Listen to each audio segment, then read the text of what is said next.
सनई चौघड्यांचे सूर, लग्नाचा सुंदर मांडव, नातेवाईकांची लगबग आणि आपल्या लाडक्या लेकीच्या लग्नासाठी आनंदाने धावपळ करणारा एक बाप. बुलढाणा जिल्ह्यातील वर्दडी गावात हा विवाह सोहळा मोठ्या उत्साहात पार पडत होता. कुरुमदास भुतेकर यांच्या मुलीचा विवाह जालना जिल्ह्यातील मंठा येथील प्रदीप नानोटे यांच्यासोबत ठरला होता. घरात अनेक दिवसांपासून लग्नाची तयारी सुरू होती. प्रत्येक बापाप्रमाणेच कुरुमदास यांनाही आपल्या लेकीचं लग्न थाटामाटात व्हावं अशी मनापासून इच्छा होती. विशेष म्हणजे काही दिवसांपूर्वीच त्यांची बायपास शस्त्रक्रिया झाली होती.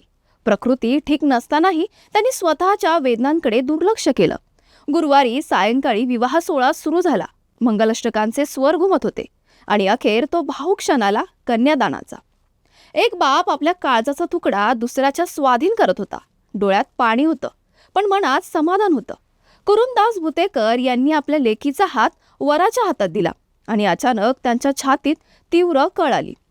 काही समजण्याच्या आतच ते भर मांडवात कोसळले.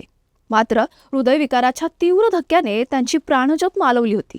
ही बातमी गावभर वाऱ्यासारखी पसरली. ज्या घरातून लेकीची आनंदाने पाठवणी होणार होती, त्याच घरातून काही वेळात वडिलांची अंत्ययात्रा निघाली. संपूर्ण गाव हळहळलं.